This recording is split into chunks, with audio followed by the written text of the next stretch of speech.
வாழ்க வையகம், வாழ்க வளமுடன்.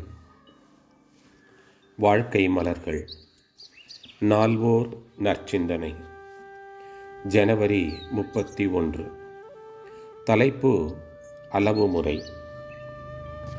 உணவு சுவையாக உள்ளது என்று மேலே மேலே சாப்பிட்டு கொண்டே போனால் இன்றைக்கு வயிற்று வலி, நாளைக்கு வயிற்றுப்போக்கு என்றாகும். டாக்டரிடம் போனால் நோய்க்கு மருந்து கொடுப்பார். குணமான மறுகணமே மீண்டும் அளவுக்கு அதிகமான உணவை நாடிப்போனால் வாழ்நாள் முழுவதும் வயிற்றுப்போக்கு என்ற நிலை ஏற்பட்டால் வாழ்க்கை என்ன ஆகும்? கேள்விக்குறி. வேறு எந்த காரியத்தை நீங்கள் கவனிக்க முடியும்? கேள்விக்குறி. சாப்பிடுவதை ஒரு உதாரணத்திற்காக சொன்னேன்.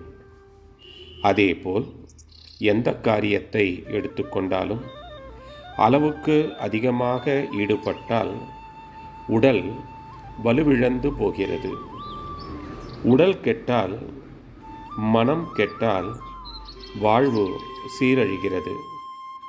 நாம் கெடுகிறோம், குடும்பம் பாதிக்கப்படுகிறது, சமுதாயமும் தப்புவதில்லை. ஐயுணர்வோடு மெய்யுணர்வு இணைந்து வரும்போது உங்களுக்கு என்ன திடம் வருகிறது என்றால், உறவிலே ஒரு தெளிவு, அதாவது டிட்டாச்மெண்ட் இன் அட்டாச்மெண்ட் வருகிறது. இதுதான் உறவிலேயே துறவு நிலை. இது அல்லாது துறவு நிலை என்று தனியாக ஒன்று இருக்கவே முடியாது.